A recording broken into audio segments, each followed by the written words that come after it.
paz do Senhor Jesus, sou o pastor Eliseu Fausto e estou iniciando o nosso terceiro dia de exposição do Evangelho de Mateus. Hoje estarei expondo os capítulos de 9 ao 12. No capítulo 9, Mateus registra nos versículos 1 ao 8 o sexto milagre. O evangelista não se prende a detalhes de como este paralítico chegou até Jesus.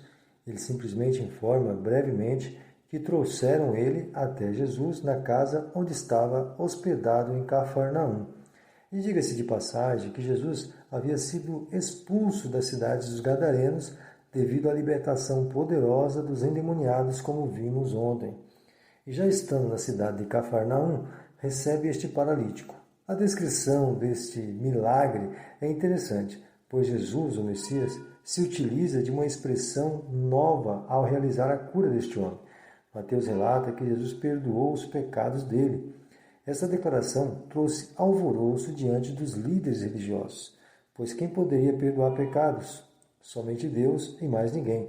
E é exatamente isto que Mateus deseja registrar. Jesus é Deus, ele pode perdoar pecados. Na realidade, e ainda diante de seus questionadores, Jesus ordenou ao paralítico que se levantasse, após esclarecer que ele tinha poder para perdoar pecados. E o paralítico se levantou e foi para sua casa, enquanto a multidão ali presente ficou maravilhada com o ocorrido de como um homem poderia curar um paralítico. O evangelista Mateus dá uma breve pausa na relação dos milagres para introduzir um chamado de um discípulo especial. Ele mesmo, Mateus, estava em pleno exercício de sua função quando Jesus o chamou para o seguir, e ele foi.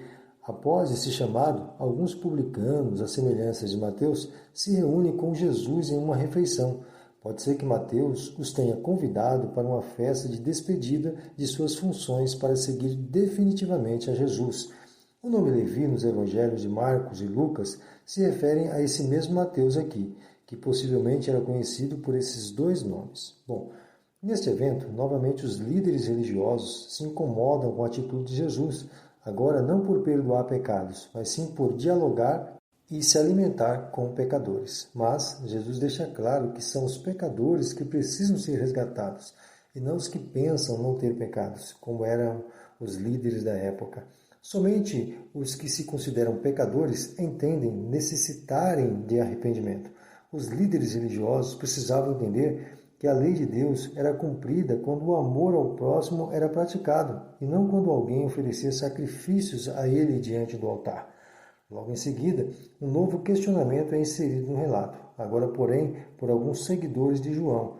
Eles queriam saber por que os discípulos de Jesus não jejuavam enquanto ele sim. A resposta de Jesus é simples. Por que jejuariam os seus discípulos se o Mestre, o seu Senhor, está junto com eles? Somente quando ele estivesse longe é que seria necessário jejum. Bom, para entender esta resposta de Jesus, você precisa reconhecer que ele é o Senhor e para ele mesmo seriam oferecidos os jejuns. Por esse motivo, não haveria necessidade de que o jejum fosse realizado por seus discípulos. E para explicar esse ensino, o evangelista completa declarando: dias virão em que terão que jejuar, quando Jesus fosse retirado deles. Mas Mateus estava deixando bem claro que Jesus é o Senhor. Após esta pausa que segue o sexto milagre, Mateus retorna a informar o momento do sétimo milagre, nos versículos 18 ao 22. Uma mulher com fluxo de sangue ou hemorragia crônica tocou as vestes de Jesus enquanto ele e seus discípulos estavam indo até a casa de um chefe da sinagoga, chamado Jairo, para curar a filha dele que estava enferma. Quando a mulher tocou nas vestes de Jesus, logo foi descoberta pelo mestre, que a informou ter sido curada do mal que a atormentava. Este episódio recebe um destaque especial, pois o princípio da cura desta mulher não foi a ação de Jesus, mas da mulher, que o tocou corajosamente, pois se arriscou através da fé em ser curada e recebeu de Jesus o conforto da cura do mal que carregava. Bom, Jesus continua a jornada rumo à casa do chefe da sinagoga para realizar o oitavo milagre, nos versículos 23 ao 26. E quando já estava na residência, Mateus registra que uma cerimônia fúnebre já estava em pleno curso, mas Jesus ordena que estes se retirem da casa, afirmando que a menina não estava morta, declaração que ocasionou um desprezo por parte deles. Mas Estando Jesus diante da menina, simplesmente a levantou e ela imediatamente ficou sã. Essa notícia da ressurreição se espalhou rapidamente por todo Israel. Mateus se adianta para informar sobre o 9º e o 10º milagre, a cura de 2 cegos e de um mudo. Primeiro relato da cura dos 2 cegos, dos versículos 27 ao 31. Esses o seguiram gritando e dizendo: tem compaixão de nós, filho de Davi. E assim foi até que Jesus chegou na casa onde estava hospedado. E lá perguntou aos cegos se eles criam na cura. E eles, sem dúvida, disseram que sim. E Jesus foi quem tocou desta vez. Ele tocou nos olhos de ambos os cegos. Declarou a cura, ordenando que não contassem a ninguém sobre o feito, algo que era impossível para esses dois, pois a alegria de enxergar era demasiada. Por esse motivo, logo divulgaram o milagre por onde passavam. O último dos 10 milagres é relatado por Mateus, versículos 32 ao 34. O mudo e endemoniado é conduzido até Jesus e diante dele recebe a libertação e cura. Mateus vincula a enfermidade deste homem à possessão demoníaca, de modo que após Jesus ter expulsado o demônio, o homem voltou a falar novamente. Certamente Satanás é o grande causador de muitas enfermidades em muitos casos. Por esse motivo, ao orar por alguém, sempre repreenda toda a ação do mal sobre a vida da pessoa. Amém? O evangelista começou a concluir o capítulo com uma declaração de acusação dos líderes religiosos de Jesus, quando expulsava demônios, e eles diziam que expulsava através do príncipe dos demônios. Mas não se faz nenhum tipo de defesa, somente menciona e prossegue informando que Jesus, ao ver tamanha multidão, conclama a seus discípulos que estejam pedindo a Deus por mais discípulos para o cuidado de cada uma das pessoas que precisam do Evangelho. E no próximo capítulo, você verá que Jesus se compromete com esta oração, escolhendo seus discípulos e enviando-os para anunciar as boas novas. Vem comigo então ao capítulo 10, onde Mateus reserva o capítulo inteiro para nos informar apenas o nome dos 12 discípulos de Jesus e depois faz um apanhado geral de todo o ensino de Jesus até aqui, aplicando o ensino à comissão dos discípulos. Ele não esclarece quando foi que todos os 12 foram escolhidos, apenas reservou este capítulo para declarar como Jesus não esteve só na sua peregrinação, mas tinha escolhido 12 fiéis apóstolos para o seguir. Nos primeiros versículos do 1 ao 4, a relação dos 12 é apresentada. Pedro, André e Tiago, irmão de João. João, Filipe e Bartolomeu. Tomé, Mateus e outro Tiago, filho de Alfeu. Tadeu, Simão e Judas Iscariotes, o traidor. A partir do versículo 5 até o 15, Mateus informa que Jesus alertou seus discípulos sobre onde eles poderiam pregar o Evangelho e como deveriam se conduzir nesse percurso. Primeiro, os discípulos deveriam evitar cidades que não fossem de judeus, inclusive as cidades dos samaritanos. Mateus não explica essa exigência de Jesus, somente a declara. Mas podemos entender que esta exigência seja devida ao clamor de Jesus no capítulo anterior, onde, contemplando a multidão, desejou que fosse completamente atendida e, para esse fim, escolheu os 12. É isso que descreve o versículo 6. Ide às ovelhas perdidas da casa de meu pai, ou seja, aos judeus. O propósito deste envio era para que realizassem as mesmas obras de Jesus, curar os enfermos, limpar os leprosos, ressuscitar os mortos e expulsar os demônios. Eles também deveriam se vestir humildemente e sem nenhum tipo de apetrechos de destaque, como ouro, prata ou até mesmo algum tipo de sustento a mais, pois Deus seria o sustento e preservação da vida deles. Foram instruídos a se hospedarem nas residências que os recebessem em paz, e ali deveriam permanecer até quem fosse para outra região. Mas deveriam, enquanto estivessem naquela residência, ir de casa em casa levando a mensagem do reino de Deus. E aquelas casas que não os recebessem seriam culpadas diante de Deus por rejeitar o Evangelho. Ou seja, os discípulos não deveriam se endurecer, mas simplesmente ignorar e prosseguir. O ato de sacudir os pés significa o desejo de não se contaminar com a incredulidade daquela casa ou cidade. Este era o costume dos judeus quando entravam ou saíam de um território gentil, tudo para que não se tornassem impuros como os da região. Ou seja, Jesus estava declarando que a incredulidade relacionada ao Evangelho era como se alguém estivesse impura diante de Deus. A impureza agora não era em relação a um lugar santo como o templo ou Jerusalém, mas a pessoa portadora do Evangelho recebia em si mesma a santidade divina e quem rejeitasse estava se tornando totalmente impuro. Do versículo 16 até o 22 Jesus alerta os seus discípulos sobre a realidade de que serão perseguidos por causa do Evangelho, pois as pessoas não aceitarão as palavras da verdade e conduzirão eles ao julgamento, mas eles deveriam, assim como no sustento físico, confiar em Deus, também quando precisassem responder em algum juízo.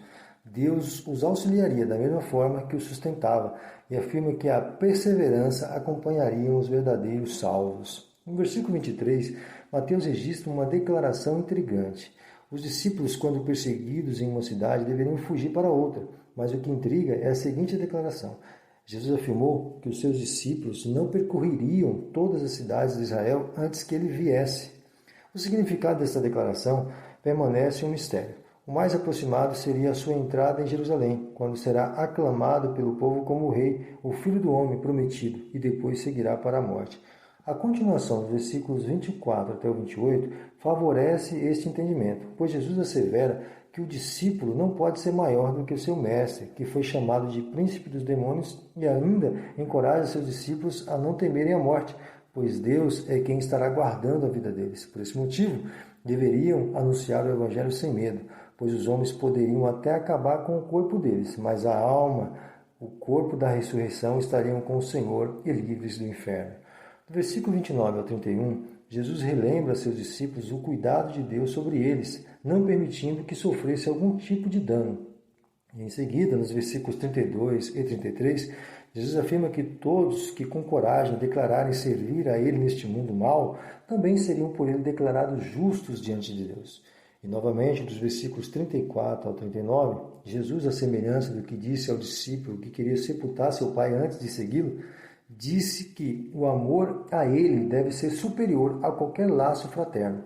Quem não estiver disposto a ignorar o pensamento religioso de todos os familiares para seguir ao verdadeiro Evangelho, não será digno de ser chamado Filho de Deus, pois a cruz é algo que acompanha o Evangelho, ou seja, a disposição para morrer por Cristo é algo comum a todos os filhos de Deus. Mas a recompensa de quem reconhece os servos de Deus, os recebendo com honra, é declarada nos versículos 40 ao 42. Esses serão recompensados com honras divinas. No capítulo 11, seremos apresentados as 10 reações dos espectadores de Jesus, e isso até o capítulo 18. O primeiro será João Batista, nos versículos de 1 ao 15 do capítulo 11. João, que estava na prisão, queria saber se Jesus realmente era o Messias, pois as coisas não haviam mudado. Mas Jesus dá uma resposta aos discípulos enviados por João. Ele pede que o avisem sobre as coisas que estavam ocorrendo, onde milagres eram realizados, os pobres eram favorecidos no recebimento das boas novas. Isso era o suficiente para afastar as dúvidas de João. Tudo indica que João também estava esperando que Jesus o libertasse da prisão e se autoproclamasse rei. Mas não, a obra do Messias estava apenas começando. Porém, Jesus mesmo, diante da incredulidade de João Batista, descreveu que ele era o homem mais honrado até aquele momento, pois foi o antecessor do Messias e o último dos profetas do Antigo Testamento. João, de fato, fez este intermédio, pois foi o homem que, finalizando uma era, introduziu a nova. Jesus confirma isso, declarando que até João se faziam esforços para entrar no reino de Deus. Agora, a partir de Jesus, será por graça apenas. E o menor participante do reino de Deus através de Jesus é maior do que João Batista, afirma Jesus. A segunda reação vem da geração para quem Jesus pregou. Nos versículos 16 ao 19, Jesus, com toda a demonstração de poder e graça, foi rejeitado, assim como João Batista, pois João se reservava das multidões e se mantinha só no deserto, porém o consideravam endemoniado. E Jesus, que se relacionava socialmente, diziam que era um comilão e beberrão. Mas Jesus afirma que os frutos de João e os seus próprios frutos os justificariam, mas a geração seria reprovada. A terceira reação se refere às cidades da Galiléia, nos versículos 20 ao 30, cidades que tiveram o privilégio de receberem constantemente e diariamente o Salvador, mas com tamanha incredulidade rejeitaram a salvação. Corazim, Betsaida e Cafarnaum foram as cidades que mais receberam a oportunidade de se arrepender de seus pecados através dos milagres realizados por Jesus nelas, mas com o coração duro permaneceram incrédulas, mesmo tendo Jesus realizado muitos milagres dentro de suas portas.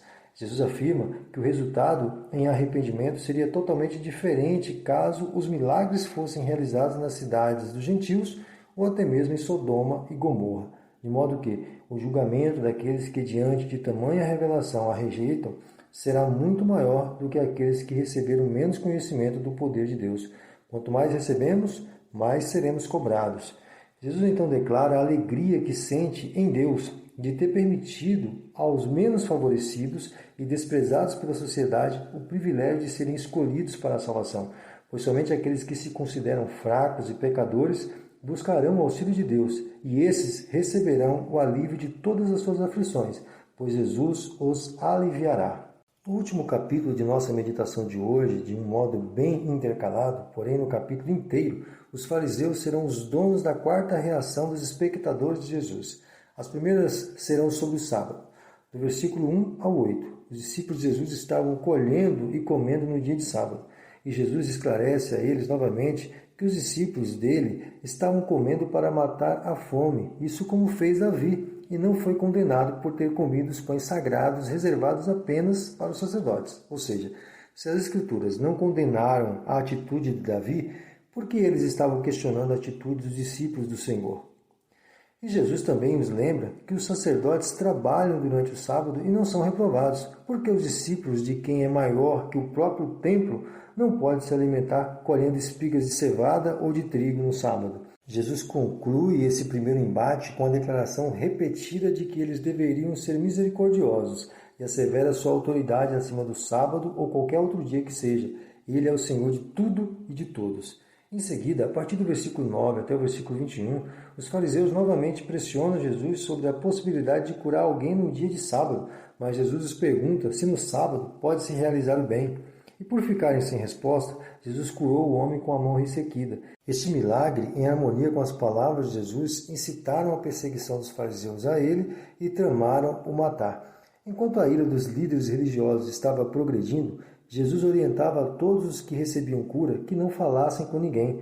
Mateus introduz a profecia de Isaías, capítulo 42, versículo 1, para se referir à proclamação de Jesus entre os gentios, devido à rejeição dos líderes religiosos. A partir do versículo 22 até o 32, os fariseus se levantaram contra Jesus devido a ele ter expulsado um demônio de um homem que, por causa desses demônios, estava cego e mudo. Eles disseram que Jesus estava realizando milagres com o poder do príncipe das trevas. Foi aqui que Jesus introduziu o ensino da blasfêmia contra o Espírito Santo não ser perdoada. Pois, se eles estavam rejeitando a Jesus com todos os sinais de poder em graça pelo Espírito de Deus, não haveria outro a quem pudessem recorrer para obter o perdão. De modo que se alguém, ao ter conhecimento das práticas de Jesus, atribuírem aos demônios, não será perdoado. Nos versículos 33 ao 35, Jesus os contesta de como podem afirmar que uma pessoa que só tem feito o bem poderia ser guiada por Satanás ou maligno. Uma árvore boa só pode gerar bons frutos, diferente deles, os líderes religiosos, que são maus e por esse motivo só poderiam pensar e falar o mal sobre o Messias.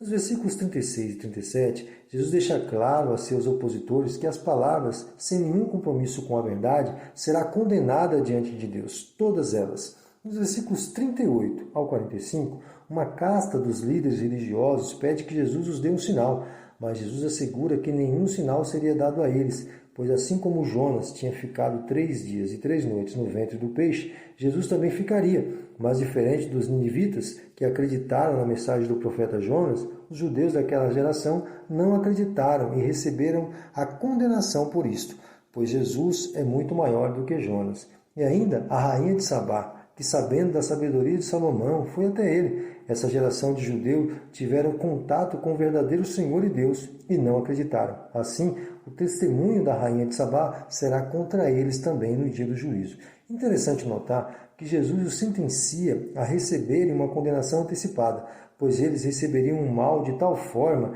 que rejeitariam todos os ensinos de Deus, receberiam neles mesmos o poder do mal para agir perversamente.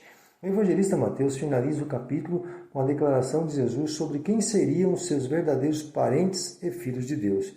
Nos versículos 46 ao 50, os irmãos de Jesus vão buscá-lo, mas ele rebate aqueles que levaram a mensagem com o ensino de que somente aqueles que fazem a vontade de Deus podem ser considerados sua família. Para finalizar nossa meditação de hoje, preciso deixar um alerta. Será que nós estamos recebendo a mensagem de Jesus e agindo em harmonia com ela? Ou será que temos sido simples espectadores como os da Galiléia, que receberam tantos sinais e milagres e manifestação de poder, mas ainda assim rejeitaram a salvação pessoal. Receberam bens físicos e espirituais, porém não abandonaram seus pecados. Ou estamos agindo como os fariseus, que se achavam mais sábios que o próprio Jesus, achavam que estavam fazendo o certo, ainda que foram várias vezes repreendidos pelo nosso Cristo. Que você e eu estejamos atentos aos vários conselhos divinos e venhamos sem hesitar servi-lo de todo o nosso coração. É isso que desejo e oro que se cumpra em nós. Até amanhã, querendo Deus.